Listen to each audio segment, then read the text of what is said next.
NPM 22-27-34. Di sini saya akan menjelaskan tentang siklus menstruasi.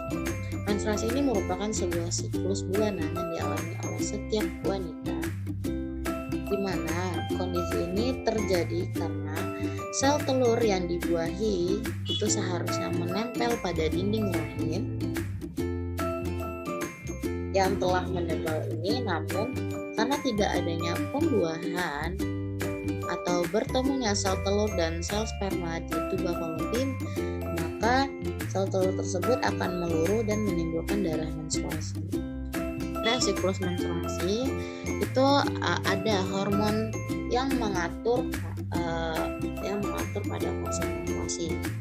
Yang pertama itu ada hormon FSH, kemudian ada hormon estrogen, hormon LH, hormon progesteron. Nah, yang pertama itu ada hormon FSH. Nah, hormon FSH atau perangsang folikel ini merupakan hormon yang berperan dalam membantu folikel untuk tumbuh dalam ovarium serta untuk melepaskan sel telur. Kemudian ada hormon estrogen. Nah, hormon estrogen ini mengatur hormon estrogen ini gunanya berfungsi untuk mengatur siklus serta memiliki peran untuk dalam pertumbuhan lapisan rahim, di mana kadar hormon estrogen ini akan menurun apabila sel telur tidak dibuahi. Lalu ada hormon LH atau luteinizing hormone, di mana hormon LH ini akan membantu untuk merangsang ovarium untuk menghasilkan hormon estrogen. Kemudian yang terakhir ada hormon progesteron. Hormon progesteron ini selain dalam memicu lapisan dinding rahim untuk menebalkan dinding rahim, hormon progesteron ini juga dapat mencegah terjadinya kontraksi pada otot rahim yang mengakibatkan sel telur tidak menempel pada dinding rahim tersebut. Nah, selanjutnya itu dalam siklus menstruasi itu ada fase menstruasi itu terdiri dari 4. Yang pertama itu ada fase menstruasi, yang kedua ada fase praovulasi, lalu ada fase ovulasi, dan yang terakhir ada pasca ovulasi. Fase menstruasi ini merupakan tahapan pertama dari siklus haid pada setiap bulannya, di mana fase ini dimulai ketika sel telur yang dikeluarkan oleh ovarium.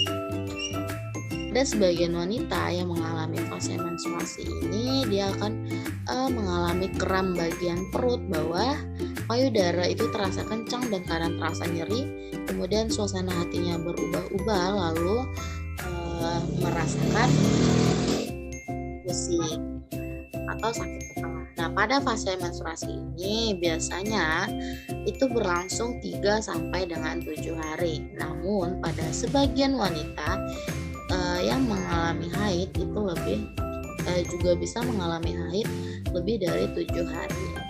Kemudian pada fase praovulasi, di mana fase praovulasi atau fase folikuler ini dimulai ketika hari pertama haid. Nah, di saat fase praovulasi inilah di mana hormon perangsang folikel atau FSH itu meningkat. Hormon FSH ini merangsang indung telur untuk menghasilkan 5 sampai dengan 20 kantong kecil yang disebut dengan folikel. Nah, pada setiap folikel ini itu berisi sel telur yang belum matang.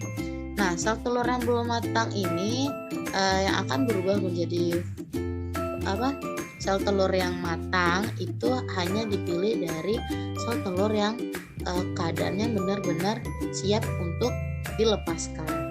Pada folikel yang matang ini akan memicu lonjakan hormon estrogen untuk menebalkan lapisan dinding rahim. Lapisan dinding rahim yang menebal ini lapisan dinding rahim yang menebal inilah merupakan tempat untuk berkembangnya atau sebagai tempat bakal janin itu untuk tumbuh. Pada fase praovulasi ini berlangsung sekitar 11 sampai 27 hari.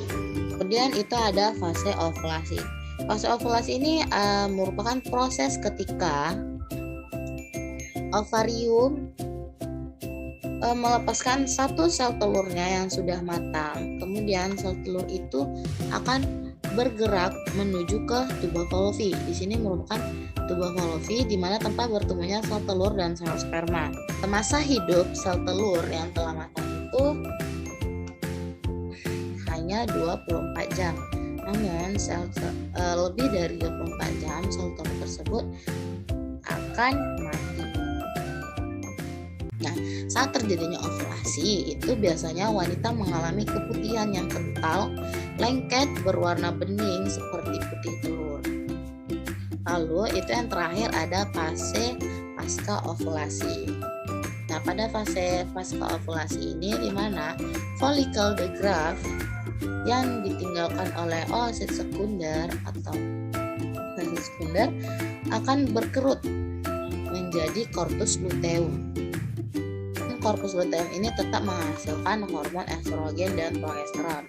Tetapi meskipun corpus luteum ini menghasilkan hormon estrogen, tetapi hormon yang dihasilkan itu tidak sebanyak yang diproduksi oleh follicle the graft.